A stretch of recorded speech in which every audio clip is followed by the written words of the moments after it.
Phil again. This is the second Westside BBQ video, but today I'm actually not going to be doing the barbecue. This time we're actually in the Westside, not in the South Side, so we're definitely in the Westside, Las Palmas area of San Antonio. I'm going to go ahead and give it to my friend Zach. He's going to go ahead and just explain real quick what he's doing, how he's got his fire set up, and everything like that. How's it going, guys? All right. Basically, with my hitting my fire right now, it's just a regular drum setup. I don't have an offset. I literally have half of the wood and charcoal burning on one side, with my sausage smoking over here. This has been on here for about 30 minutes. I just rotated and flipped them. It's gonna come out really good. You got a little pecan and post oak in there, so it's gonna come out a good combination of flavors, guys.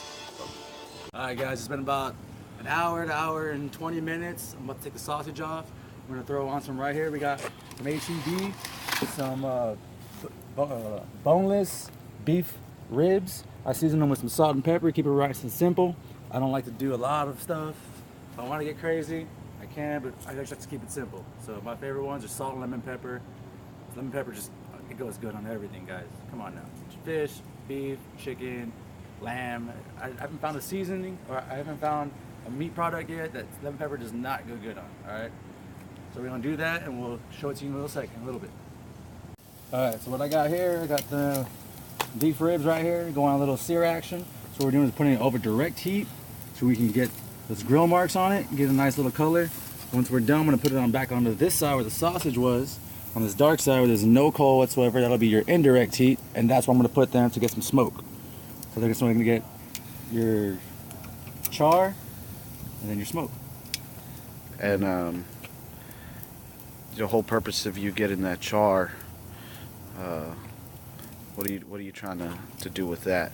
I want the nice grill marks on it, man. There you go. I want these nice grill marks on it. Oh yeah. Flip that. Let me see that. Let me see that guy right there. You're getting them right here. There you go. X's and O's and shit. So we're doing right there. That's what so we want to do.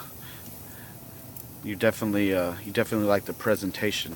Oh yeah, dude. Who doesn't want to look at nice food when they There eat? you go. You're not gonna eat something that looks like shit. Exactly. Unless you're eating like oatmeal or porridge or some shit, and you're like in the 1400s. But you're definitely not gonna cook it over that fire. No. Yeah. Once I get those grill marks, I'm moving it over. You see how a couple of these got some fat on it? We want that to start melting and rendering to get flavor on it. Again, not all of them are gonna have it. Some of your smaller ones you got to move, like that one right there. I already got some on it.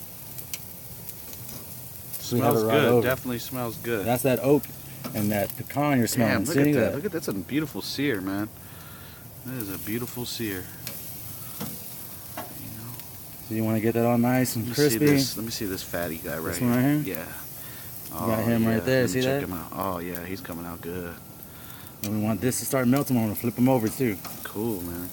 And then definitely, like you said, you're gonna move that to the indirect. Mm-hmm. It's not too many things you want to cook over a direct fire, so. No. Not too many things. Maybe if Especially you're gonna do birds cook. or something. If you're gonna do some burgers, yeah, but even at that, you don't want it. It's too big of a flame. But for searing, and it doesn't take too long. How long has this been taking you to sear? Since I put them on, probably like 3 or 4 minutes. I guess I don't want that sear. I don't want it to cook all the way through. We just want a nice sear, then we're gonna move it back over. Kind of the same thing you would do with ahi tuna. You want to put this right over the flame, but you're not gonna cook it all the way through. So that's kind of what you're doing here. And then a good thing about the sear too, once he ends up moving it to this side, it's gonna cook a little bit more evenly. All that crispness is gonna keep all the juice inside. It's gonna cook a little more even. It's gonna cook evenly, and it's not gonna be one of those things where you're trying to gauge how it's finished depending on how it looks. Exactly. It's just simply time. You want to make things simple for yourself as well. Not only is it's the presentation going to be nice, and then of course the flavor, but you got to make things simple for yourself. Searing, I do believe in searing.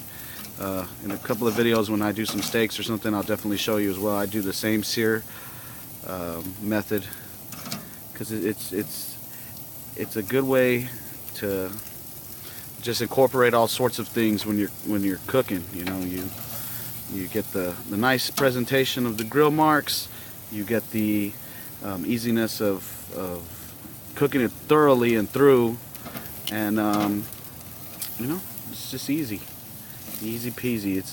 It definitely separates you from looking like an amateur, you know. But one thing, when you're searing, like he said, you don't want to leave it too long. You're not trying to cook it. You're just getting that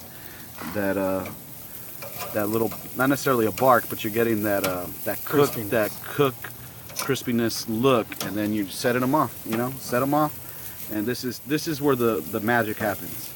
The sear's already taken place. Now he's putting it over here to go ahead and actually start the cooking process, of course, within, you know, so you're cooking it from inside out, of course. So definitely a good little tutorial on the sear process, especially with beef. You know, you're not going to really sear chicken or anything like that. It's going to cook really quick. It's honestly probably one of the best ways you can get texture-wise. And that is a good-looking sear. That is exactly how you want to sear right there. That's spot on. And he didn't take too long with it. It's not under-seared. It's not over-seared. It's not burnt. There's no char action. So good shit. We're going to flip it. It's been smoking for about 25-30 minutes already. This is what it's looking like. See how some of these right here, that fat's rendering? That's what you want. Especially all the fatty ones, I have more towards the center, so we can let that melt. You're getting that. That's a good smell. Not burnt, not dried out, still crispy. Even the ones on the far side of the smoke. Even just the way you're handling it, they don't look stiff. Nah, man, they're nice and juicy still. Even the smaller ones, look at that. Yeah, look at that. Got some jiggle to it. Some jiggle action. That's what you want. You don't want it dried out unless you're looking for beef jerky. That's a different episode. That'll be like maybe like some 10 episodes coming up when we got some better stuff. But that's what it's looking like over here. Fire's dying down. Might have to shuffle these coals. You check them out. If I can get, there you go. A lot of these coals down here are dying out. Got a lot of ash over it. It's gonna stop a lot of your heat. Just want to shuffle that. You know, do that. I don't know if any of you got to notice, but this is, again, not an offset smoker. You got nothing over here. There's nothing over on this side. It is literally just half of my pit full of charcoal and wood. The other half is just straight meat. I don't think you need anything better. I mean, it's the easiest way to do it. It's the simplest way to do it. And if you want something more difficult, you're going to spend about fucking close to $1,000 for something better. Right now, this is the grill I have. I'm gonna add another one. I'm gonna have it set up in about a couple weeks. That one's gonna be the same thing, but with an offset smoker. So later on, my boy Phil and I will show you what the difference between cooking on this is and cooking on that is. All right? Yep, and just like he said, you know, he doesn't have an offset smoker, but he sure is smoking offset. Also, you know? So if you don't have an offset smoker, just do an indirect fire. You know. There also, you if you can't tell, I don't have a thermostat on this bad boy. You see, I've had this grill for about 3 years now, and I've learned to cook different things on it. Beef, chicken, fish, fajitas. Shit, just the only thing I haven't learned yet is probably about crawfish. It's probably about it. Other than that, just know your grill. You don't need to go out and spend a lot of money for this stuff, guys. It is real easy to do it. Get a $25 fucking one from HEB. Get an Old Smoky, because you know those are reliable. Shit, all you need is fire management. You know how to cook your food. That's it. That is it. You don't need anything special. All right, so right now we're doing a little taste. You know, we taste test. Got a little taste test going on.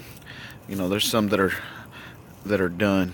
So, you know, you gotta leave some on to smoke some more. But oh man, I can definitely taste the smoke out of that. Why don't you get you that piece right there, Zach?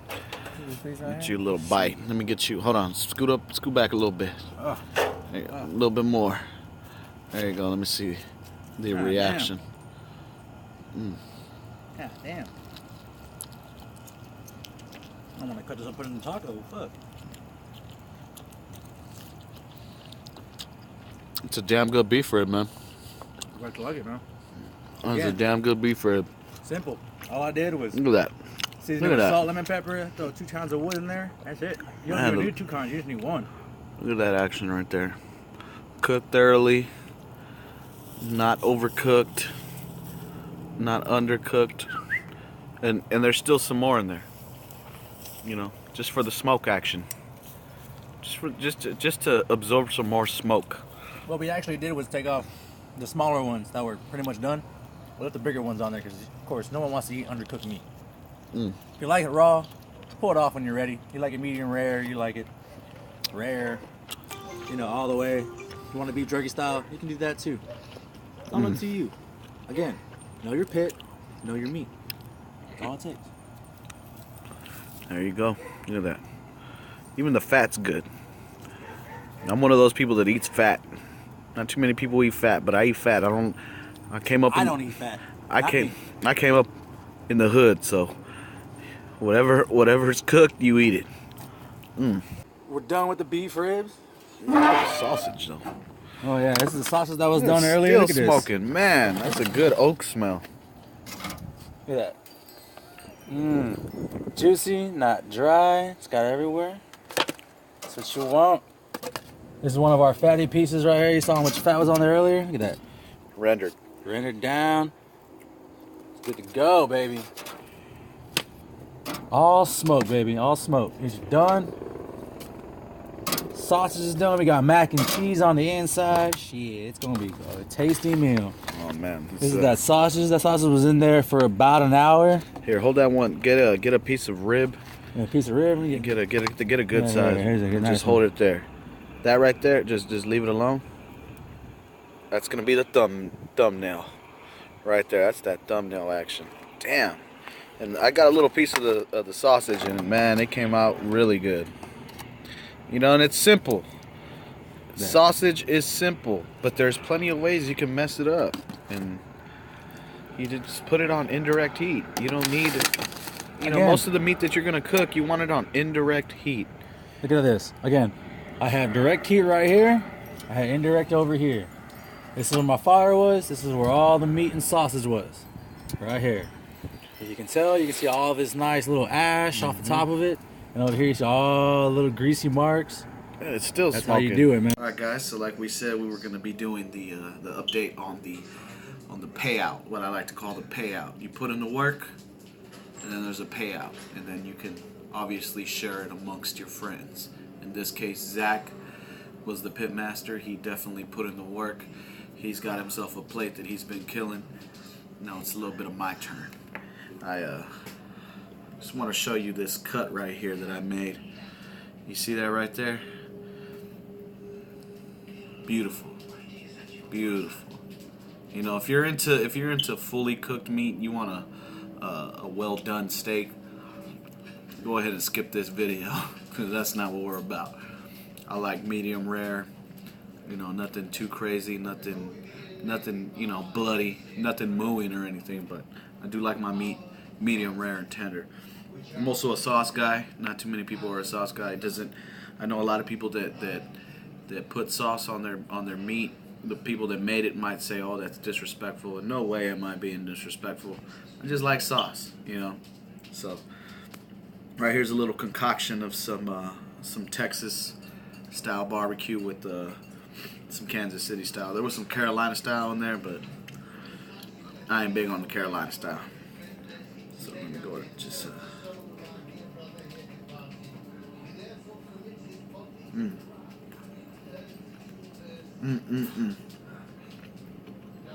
And even with the sauce, I definitely taste the smoke. You get the sear. You get the sear from the outer layer, but you definitely get that smoke. Damn, you get that smoke. And there was different woods that were used in the smoke, but I can taste the oak. Not too many people like to smoke with oak, especially in Central Texas. You know, a lot of people are high-strung on mesquite, but I think mesquite is just a little too overpowering, and I think oak is just a cleaner smoke, and I definitely can taste the oak. You know, pecan's not bad either, but my choice is oak, and I'm glad that Zach incorporated that oak in there because you can definitely taste that. So this is episode 2. You know, wish you can enjoy this with me, but you know what? If you just do the simple things that we've implemented in this video, You take those, you do it yourself, you're gonna have yourself a good payout. A good payout. So thank you for watching. Hope you subscribe. You got any tips? Anything that you think that maybe we could have did better, or maybe any sauces or spices that you might add to your, ribs recipe or anything like that? Feel free to put it in. I'm big on other people's input. I'm not. Man, this shit is so good. I can't even talk. I'm not stubborn. I like to see other people eat, other people cook.